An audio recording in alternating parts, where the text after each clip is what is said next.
देश की सबसे बड़ी मर्डर मिस्ट्री, जहां एक लड़की का कत्ल होता है, उसके शव के 35 टुकड़े किए जाते हैं। उन टुकड़ों को जंगल में फेंका जाता है। शव को जसारी से काटा जाता है, उसे भी कहीं ठिकाने लगा दिया जाता है। हत्या के बाद लड़की के कपड़े भी गायब कर दिए जाते हैं। उसका फोन कहां है, कुछ कहा नहीं जा सकता। ये घटना 6 महीने पुरानी हो चुकी है। पुलिस जंगलों में सबूत ढूंढ रही है। आरोपी कोर्ट में घटना को कबूल कर चुका है। तो क्या अब ये मामला सुलझ गया है या सुलझ कर भी और ज्यादा उलझ गया है? इन सभी मुद्दों पर आज हम बात करेंगे, लेकिन उससे पहले आपको इस मामले के अपडेट बता देते हैं। आफ्ताब ने आज साकेत कोर्ट में कबूला है, हीट ऑफ द मोमेंट में उसने श्रद्धा की हत्या की। आफ्ताब ने पुलिस की पूछताछ में बताया कि गुरुग्राम के जंगलों में उसने आरी और ब्लेड फेंका था। मैदानगढ़ी तालाब से पुलिस को कुछ हड्डियां मिली हैं, जो जांच के लिए भेजी गई हैं। आफ्ताब के परिवार से अब तक संपर्क नहीं हो सका है। पुलिस परिवार की तलाश कर रही है। श्रद्धा का फोन और कपड़ों की तलाश जारी है। अभी तक कपड़े नहीं मिले हैं और श्रद्धा का फोन भी नहीं मिला है। सीबीआई जांच की याचिका को दिल्ली हाई कोर्ट ने खारिज कर दिया है। याचिका खारिज करते हुए हाईकोर्ट ने पूछा है कि आखिर केस ट्रांसफर करने की जरूरत क्या है, और इसके साथ ही हाईकोर्ट ने याचिकाकर्ता पर जुर्माना भी लगाया है। तो ये हैं इस वक्त की बड़ी अपडेट्स इस केस से जुड़ी हुई। और आपको ये भी जानकारी दे दें, इस बीच रोहिणी के एफएसएल में शातिर आफ्ताब का पॉलीग्राफ टेस्ट जारी है। ऐसे में अब कहा यह जा रहा है कि जब होश में आफ्ताब ने हत्या की बात को कबूल किया है, तो बेहोशी की हालत में वो और क्या क्या कबूल करने वाला है। क्या वो घटना की एक एक जानकारी देगा या नहीं, ये जल्द साफ हो जाएगा। लेकिन एक और सवाल है जो अब लोगों के जहन में है कि क्या आफ्ताब का कोर्ट में इकबालिया जुर्म उसका प्लान बी है? इस पर भी करेंगे बात, लेकिन पहले ये जान लेते हैं कि श्रद्धा मर्डर केस में अब तक क्या कुछ हुआ है। इस रिपोर्ट में देखिए और समझिए।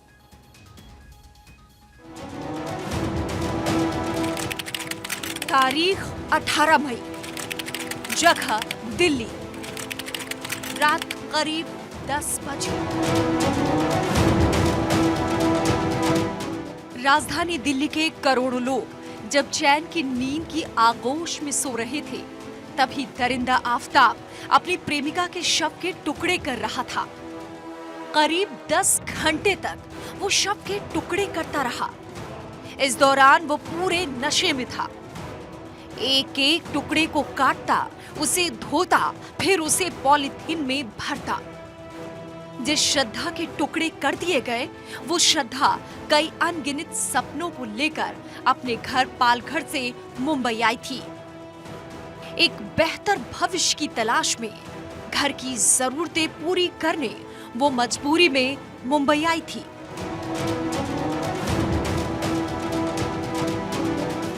मुंबई में आफ्ताब उसकी जिंदगी में आता है और दिल्ली आते आते उसकी जिंदगी छीन लेता है।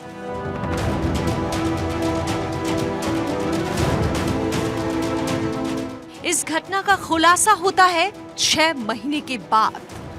तब तक ना तो कोई सीसीटीवी फुटेज बचता है, ना कोई सबूत बचता है, ना टुकड़ों का पता है। खून के धब्बे भी धुल चुके हैं। कपड़े कहाँ हैं, कोई नहीं जानता।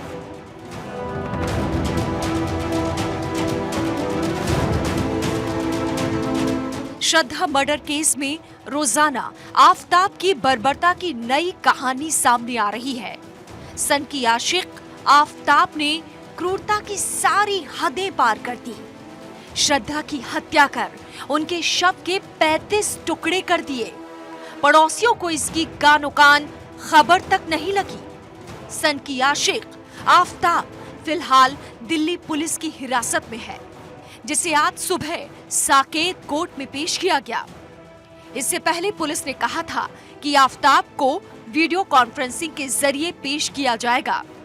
अदालत में उसको आज फिजिकली प्रोड्यूस की गई थी और सुबह में ही प्रोड्यूस की गई थी, और उसको पुलिस ने 4 दिन की रिमांड मांगी थी। मैंने उसको अपोज भी किया था कि 4 दिन की रिमांड नहीं दिया जाए, क्योंकि काफ़ी 10 दिन का रिमांड ले चुके हैं। इन्वेस्टिगेशन कलेक्ट करने के लिए 10 दिन काफ़ी है इनिशियल एविडेंस कलेक्ट करने के लिए। पर कोर्ट ने बोली कि मैं 4 दिन का ही दे रहा हूँ, क्योंकि अब इसी रिमांड भी खत्म होने वाली है उनकी, इसलिए 4 दिन अलाउ।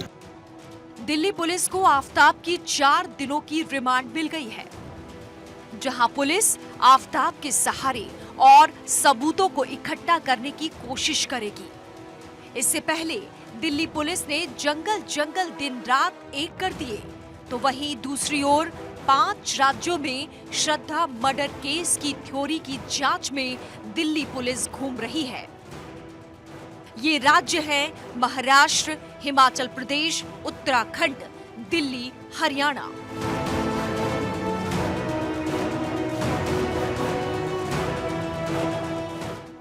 सवाल ये है कि क्या आफताब इन 5 राज्यों में श्रद्धा मर्डर केस की थ्योरी गढ़कर पुलिस को उलझा रहा है, या फिर पुलिस श्रद्धा मर्डर को सुलझाने के करीब पहुंच गई है, क्योंकि दिल्ली के अलावा महाराष्ट्र, हिमाचल प्रदेश, उत्तराखंड और हरियाणा में पुलिस की अलग अलग टीमें जांच कर रही है। 5 राज्यों में सबसे ज्यादा सुर्खियों में दिल्ली है, क्योंकि आफताब ने श्रद्धा की हत्या और शव को ठिकाने लगाने के लिए दिल्ली को ही चुना।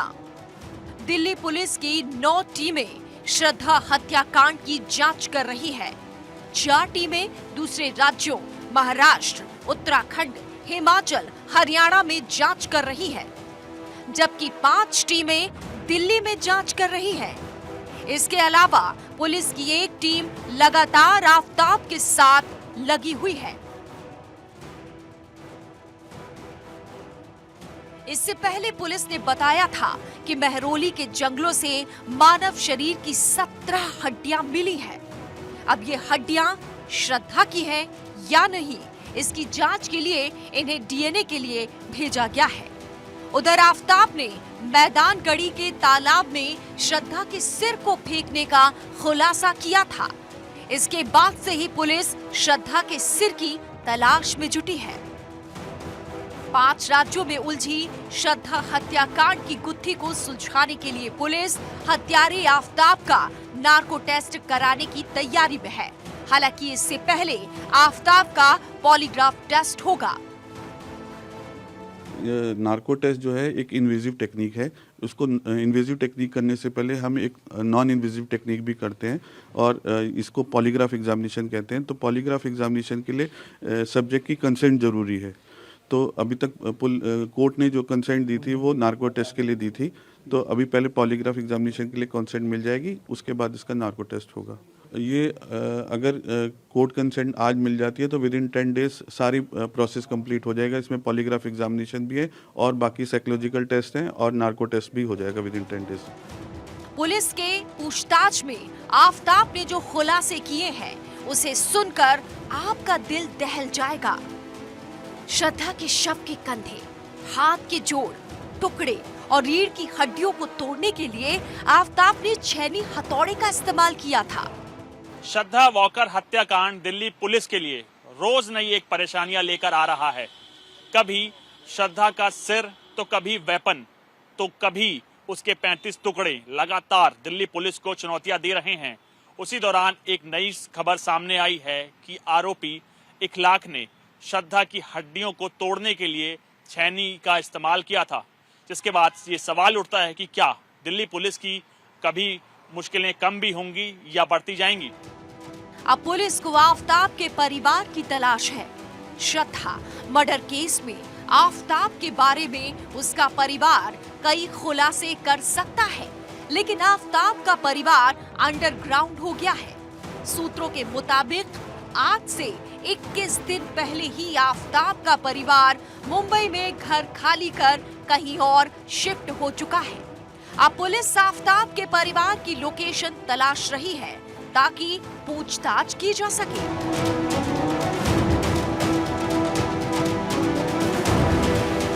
आरोपी आफताब श्रद्धा के साथ मुंबई के वसई के केनी अपार्टमेंट, रीगल अपार्टमेंट और व्हाइट हिल्स अपार्टमेंट में रह चुका है और अब दिल्ली पुलिस मुंबई में डेरा डाले हुए है ताकि सन की शातिर आफताब के पुराने क्राइम रिकॉर्ड को खंगाला जा सके।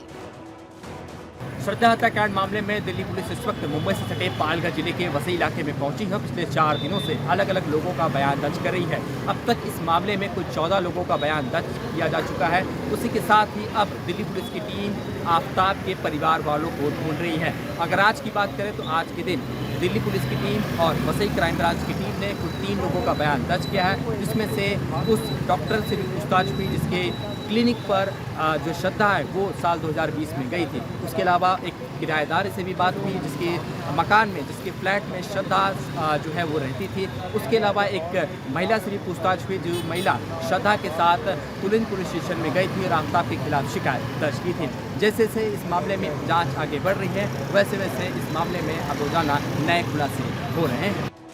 वहीं मुंबई में दिल्ली पुलिस को आफ्ताब के खिलाफ एक अहम सुराग हाथ लगा है। मुंबई के ओजोन अस्पताल के डॉक्टर शिव प्रसाद शिंदे ने बड़ा खुलासा किया है। डॉक्टर शिव प्रसाद शिंदे ने 2020 में श्रद्धा का इलाज करने की बात कबूली है। पूछताछ में डॉक्टर ने खुलासा किया है कि 2020 में आफ्ताब ने श्रद्धा को बुरी तरह से पीटा था, जिसमें उसे गंभीर चोटें आई थी। इसके बाद इलाज के लिए उसे वसई के अस्पताल लाया गया था। पुलिस डॉक्टर शिव प्रसाद के बयान को आरोपी आफ्ताब के खिलाफ पुख्ता सबूत मान रही है। पुलिस हर ठोस डिजिटल, फॉरेंसिक और बायोलॉजिकल सबूत जुटा लेना चाहती है, जिससे कातिल को अदालत में सजा दिलाई जा सके। आफ्ताब ने जिस शातिराना तरीके से साजिश रची, उसकी परतें खोलना और हर कड़ी से कड़ी को जोड़ना पुलिस के लिए चुनौती बन गया है। Bureau report, Bharat 24। तो आफ्ताब ने एक पूरी प्लानिंग के तहत श्रद्धा का कत्ल किया। उसने बड़ी ही चालाकी के साथ सारे सबूतों को मिटाया और पुलिस को लगातार गुमराह करता रहा, बयान बदलता रहा। लेकिन पुलिस ने भी हार नहीं मानी और पुलिस सबूतों की तलाश में दिन रात एक किए हुए है। दिल्ली, गुरुग्राम के जंगलों से लेकर 5 राज्यों तक सबूत खंगाले जा रहे हैं। लेकिन आज साकेत कोर्ट में जब आफ्ताब को लाया गया तो उसने अपने गुनाह को कबूल कर लिया। लेकिन उसने जो कुछ कहा, कहीं वो आफ्ताब का प्लान बी तो नहीं है। तो कोर्ट रूम में क्या कुछ हुआ वो हम आपको जानकारी देते हैं जरा तफतील से। तो आप ये देखिए कि कोर्ट की ओर से कहा गया कि आपके पॉलीग्राफ टेस्ट के लिए इजाजत मांगी गई है। तो क्या हुआ आज कोर्ट में ये हम आपको दिखा रहे हैं। कोर्ट में ये कहा गया कि क्या आप इसके लिए तैयार हैं। तो ये सवाल पूछा गया आफ्ताब से और आफ्ताब का जवाब था जी, मैं पॉलीग्राफ टेस्ट के लिए तैयार हूं। तो जो सवाल जवाब हुए हैं वही हम आपको दिखा रहे हैं। फिर कोर्ट की ओर से ये बात कही गई कि आपने श्रद्धा का कत्ल क्यों किया गया, तो ये वजह उससे जाननी चाहिए। और इस पर आफ्ताब का जवाब था, हमारे बीच झगड़ा हुआ था, उसने मुझे उकसाया और हीट ऑफ द मोमेंट में आकर मैंने ये कत्ल कर दिया। उसके बाद फिर कोर्ट की ओर से ये बात कही गई कि सारे सबूत क्यों नहीं मिल रहे हैं, आप जांच में कोऑपरेट नहीं कर रहे हैं। और फिर आफ्ताब का जवाब आया कि मैं पुलिस के साथ पूरी तरह कोऑपरेट कर रहा हूं। तो आफ्ताब कह रहा है कि नहीं, ऐसा नहीं है कि मैं कोऑपरेट नहीं कर रहा हूं, मैं सब कुछ एक बार में याद नहीं कर पा रहा हूं, लेकिन जैसे जैसे मुझे याद आएगा वैसे वैसे मैं बताऊंगा। तो जानकारी धीरे धीरे मैं दूंगा, अभी मुझे सब कुछ एक दफा याद नहीं आ रहा है। फिर पुलिस की ओर से कहा गया कि सबूत जुटाने के लिए उसे साइट विजिट कराना है, रिमांड बढ़ाई जाए। तो रिमांड बढ़ाने की मांग पुलिस की ओर से की गई और कोर्ट ने कहा ठीक है, 4 दिनों की रिमांड बढ़ाई जाती है। तो कोर्ट की ओर से अब 4 दिनों की जो रिमांड है वो बढ़ा दी गई है। आफ्ताब कहता है कि कृपया मुझे मेरे परिवार से मिलने दिया जाए। तो ये वो इजाजत मांगता है कि वो परिवार वालों से मिलना चाहता है और उस पर कोर्ट कहता है कि ठीक है, कोर्ट इसकी इजाजत देती है। तो क्या कुछ हुआ कोर्ट रूम में और आफ्ताब और कोर्ट के बीच जो सवाल जवाब हुए वो आपने देखे। मतलब आफ्ताब का कहना यह है कि जो कुछ हुआ है वो हीट ऑफ द मोमेंट में हुआ है। आप इसको ऐसे समझिए कि सबसे पहले तो आफ्ताब ने सभी सबूतों को साफ करने का प्लान ए तैयार किया, लेकिन जब प्लान ए नहीं चला और वो फंसता चला गया और अब rarest of the rare crime के तहत कठोर सजा से बचने के लिए ये प्लान बी तैयार किया है, जिसमें वो कह रहा है कि जो कुछ हुआ वो गुस्से में हुआ, हीट ऑफ द मोमेंट में हुआ। लेकिन सवाल है कि हीट ऑफ द मोमेंट में इतना जघन्य अपराध कोई इंसान कैसे कर सकता है? क्या पल भर के गुस्से में कोई किसी का कत्ल कर सकता है? हीट ऑफ द मोमेंट में क्या कोई शव के टुकड़े टुकड़े कर सकता है? क्या रात भर शव को आरी से काट सकता है? हीट ऑफ द मोमेंट में क्या कोई शव के टुकड़ों को कई हफ्तों तक रोज रात जंगलों में फेंकने के लिए जा सकता है? Heat of the moment, heat of the moment कह रहा है Aftab. Heat of the moment में कत्ल किया और दूसरी लड़की को उसी घर में लेकर भी आ गया। मतलब जिस घर में श्रद्धा के शव के टुकड़े रखे गए थे, उसी घर में किसी और को और किसी लड़की को लेकर वो आ गए। हीट ऑफ द मोमेंट में कत्ल किया और सारे सबूतों को इतनी सफाई के साथ, इतनी चालाकी के साथ मिटाता रहा, केमिकल से घर साफ किया। और श्रद्धा का फेसबुक अकाउंट वो चलाता रहा, इंस्टाग्राम अकाउंट भी वो चलाता रहा। तो बहुत से सवाल यहां पर खड़े हो रहे हैं जो हमने अभी अभी रखे।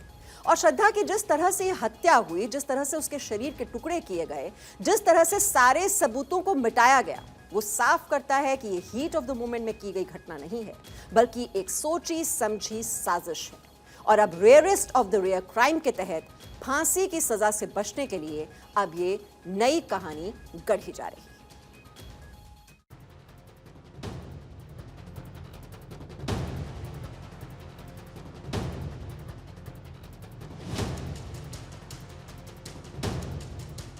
शातिर दिमाग आफताब अब कोर्ट में भी माइंड गेम खेल रहा है।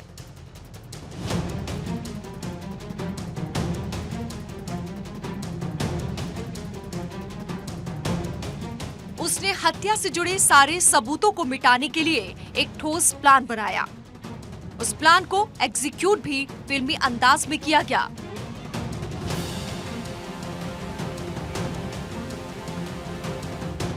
वो जानता था कि एक ना एक दिन इस वारदात का खुलासा होकर रहेगा। इसको लेकर आफताब ने एक पूरी चाल के तहत शव के टुकड़े किए, उन्हें ठिकाने लगाया।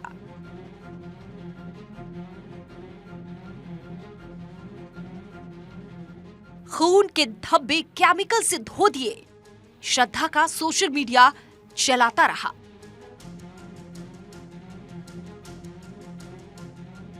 समय के साथ जब केस खुला तो पुलिस के हाथ अभी तक पुख्ता सबूत के नाम पर कुछ नहीं है।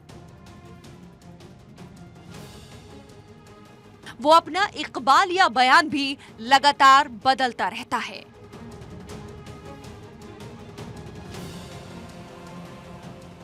लेकिन जब पुलिस ने घटना का खुलासा करने के लिए दिन रात एक कर दिए और हर पहलू की गहनता से जांच की, तो सन की आफताब ने अपने प्लान को फेल होता देख प्लान बी इस्तेमाल करना शुरू कर दिया। क्या है आफताब का प्लान बी? सोची समझी साजिश को हिट ऑफ द मोमेंट बताना, पुलिस के साथ कोऑपरेट करने का ढोंग, rarest of the rare crime की सजा से बचना, सबूतों के नाम पर कुछ ना मिला तो प्लान ए, अब खुलासा होने लगे तो प्लान बी पर आया। प्लान बी के तहत कठोर सजा से बचने की कोशिश। सन की आशिक आफताब में श्रद्धा की हत्या से पहले 5 राज्यों में बैठकर हत्या की साजिश रची। उसके बाद उसे दिल्ली में अंजाम दिया।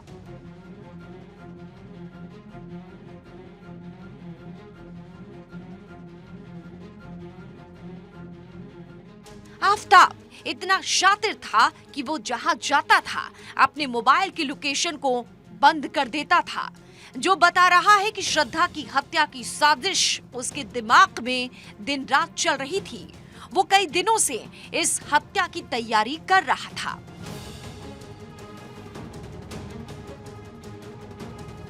आफताब की सनक और कानून से उसके बेखौफ होने का अंदाजा इस बात से ही लगाया जा सकता है कि उसने लाश ठिकाने लगाने के बाद उसने सफाई कर दी और बेखौफ होकर उसी घर में रहता रहा। यहाँ तक कि डेटिंग ऐप के जरिए एक नई महिला मित्र को भी उसी घर पर बुलाया, जिस घर में श्रद्धा की लाश के टुकड़े रखे थे।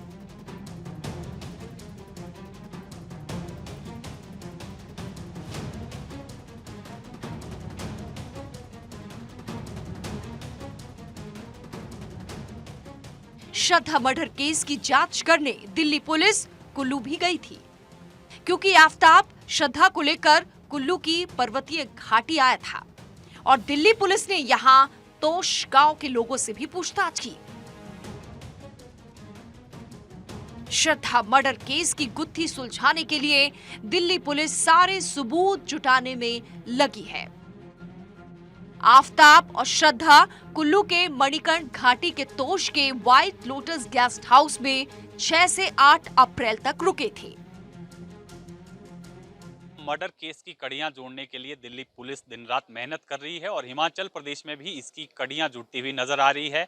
हाल ही में दिल्ली से 3 सदस्यीय पुलिस की टीम कुल्लू जिला पहुंची, जहां पर तोश घाटी में जाकर जो है पुलिस ने इंक्वायरी की, जांच की और जांच में जिस गेस्ट हाउस में जो है आफताब और श्रद्धा रुके थे वहां का रिकॉर्ड खंगाला गया और वहां के जो 2 वेटर थे जो मूलतः मुंबई के रहने वाले थे और 2 महीना पहले ही कुल्लू में इस गेस्ट हाउस को चलाने के लिए वहां पर पहुंचे थे। 2 महीने से वही चला रहे थे और ऑनलाइन बुकिंग आफताब और श्रद्धा की इस गेस्ट हाउस में हुई थी और 6 से 8 अप्रैल तक जो है इसी गेस्ट हाउस में श्रद्धा और आफताब रुके थे। हिमाचल में दिल्ली पुलिस को कई अहम सबूत हाथ लगे हैं। तोश के अलावा दिल्ली पुलिस कुल्लू वशिष्ठ में भी कई लोगों से पूछताछ कर चुकी है। 6 से 8 अप्रैल के बीच आफताब और श्रद्धा कांगड़ा भी गए थे। आफताब को उनके खूनी जुर्म की सजा दिलाने के लिए दिल्ली पुलिस हर एंगल से जांच कर रही है ताकि हकीकत तक पहुंच सके और आफताब को कड़ी से कड़ी सजा मिल सके। आफताब और श्रद्धा उत्तराखंड के ऋषिकेश में मौजूद वशिष्ठ गुफा भी गए थे। अपनी हत्या से 15 दिन पहले श्रद्धा ने ऋषिकेश की वशिष्ठ गुफा से आखिरी रील बनाई थी, लेकिन श्रद्धा को क्या पता था कि ऋषिकेश में जो रील बना रही है वो उसकी जिंदगी का आखिरी रील है। Bureau report, Bharat 24। इस बीच एक और बड़ी खबर दिल्ली से सत्येंद्र जैन की अर्जी पर कोर्ट की ओर से नोटिस दिया गया है। कोर्ट ने तिहाड़ जेल प्रशासन को यह नोटिस भेजा है। राउज एवेन्यू कोर्ट ने जेल प्रशासन से जवाब मांगा है। फल सब्जियों पर रोक लगाने पर यह दरअसल जवाब मांगा गया है। सत्येंद्र जैन ने अर्जी में कहा था कि खाने पीने की बुनियादी चीजों को रोकना उत्पीड़न के समान है, तो तब यह नोटिस जारी किया गया है जेल प्रशासन को राउज एवेन्यू कोर्ट की तरफ से। खबर मिल रही है मोरबी पुल की एफएसएल रिपोर्ट से खुलासा हुआ है बोल्ट केबल कटने से 135 लोगों की मौत हुई। 30 अक्टूबर को 3165 टिकट जारी किए गए। रिपोर्ट में इस बात का खुलासा हुआ है पुल के अधिकांश महत्वपूर्ण हिस्से ढीले थे। रिपोर्ट यही कहती है सुरक्षा गार्ड को कोई प्रशिक्षण नहीं था, उनको सही तरह से ट्रेनिंग नहीं दी गई थी, क्योंकि गार्ड की भूमिका, जो गार्ड हैं उनकी भूमिका को लेकर ये सवाल खड़े हुए थे और पुल के अधिकांश महत्वपूर्ण हिस्से ढीले थे, यानी कि मरम्मत का जो काम था वो ठीक ढंग से नहीं किया गया था। इसी वजह से इतने लोगों की जान चली गई। इसी खबर के साथ यहाँ पर रुक रहे हैं एक छोटे से ब्रेक के लिए, जल्द लौटते हैं और खबर।